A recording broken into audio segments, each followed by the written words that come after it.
welcome back to ESBR Boxing's YouTube channel. Delighted, as always, to be joined by Thomas Cathy. This is a reaction video to the news that Terence Crawford will make his debut at 154 pounds against Israil Madrimov, who, of course, is the WBA super welterweight champion, beating Magomed Kurbanov back in March on the undercard of Anthony Joshua versus Francis Ngannou. Thomas, good to speak to you. Fight's taking place August the 3rd. Turki Al Sheikh is involved. He's been involved in the making of this fight. It's the first fight he's been involved in that isn't taking place in the Kingdom of Saudi Arabia. Not an easy start at 154 for Terence Crawford. Ryan kind of, he's in his mid-30s now. Madrimov is a natural at 154, a lot younger than him, a lot fresher than him. Thoughts on this fight? I'm kind of surprised that it's happening, especially in the past several months after Crawford's win over Spence. It seemed like he was really only hunting for big fights. Yeah. And making history. And I mean, he is. He's going to capture another title in another weight class. But yeah, obviously the boxing public is familiar with Madrimov, but not the general public. It's not anywhere near as big as his last fight. So it's it's if he wins the fight too, I don't really think how much more credit is he going to get for that, even though he is capturing another title in another weight class.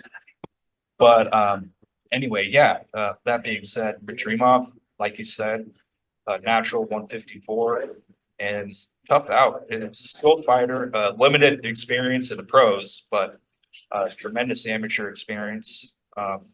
So it's an interesting matchup. I'm very surprised that this fight's happening, to be honest.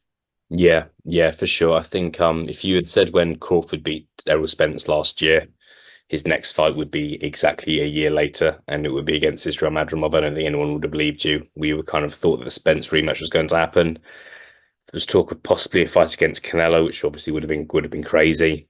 Tim Zhu was the name mentioned at 154, and I do think it's safe to say if Tim Zhu hadn't lost to Sebastian Fundora last time out, that fight would probably be happening, in my opinion, which would be a massive fight. You'd have the welterweight king moving up and facing the best at 154. But we don't necessarily have that in this fight. Madrimov, a fantastic fighter, an unbeaten fighter, just became world champion in his last fight, so it's his first defense against Terence Crawford, which won't be easy. What other fights would you have preferred to have seen over this, Thomas? Obviously, there's Virgil Ortiz Jr., who's kind of been a pro for a while now, very dangerous fighter.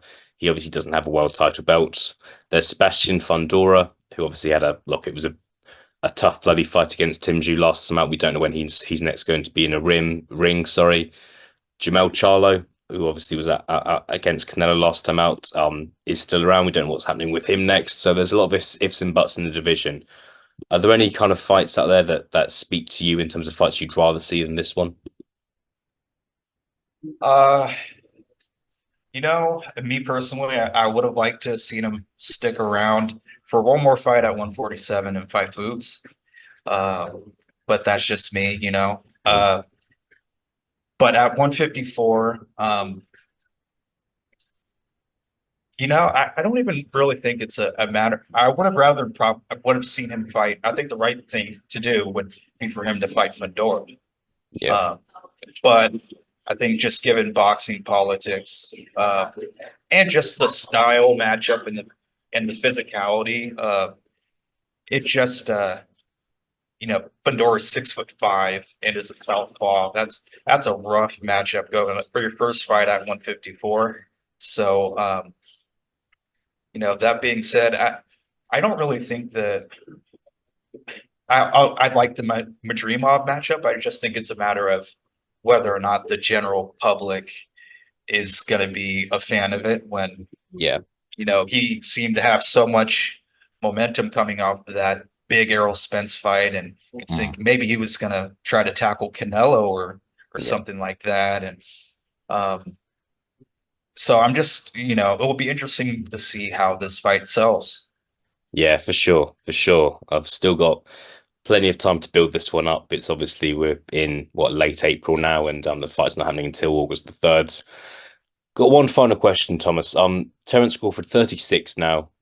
Um, what do you think is going to happen in the remainder of his career? I think it's a possibility he could possibly try and become undisputed at 154, which won't be easy considering all the different champions.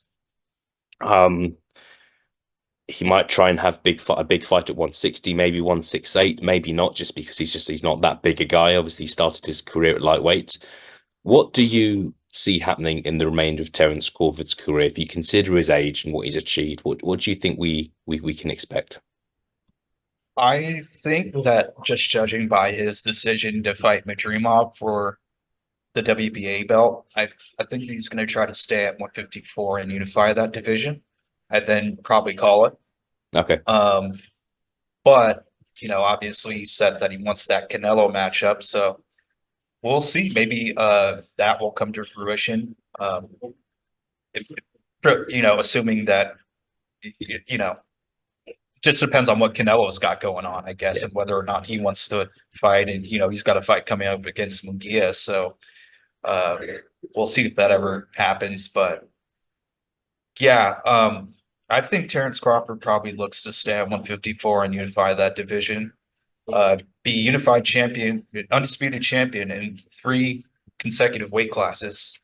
That's a pretty remarkable achievement. So, a pretty good place to stop, in my opinion. Yeah, maybe that's the goal. And I don't think he's the sort of fighter who's gonna go on for too long and go on too far past his best. But we'll see.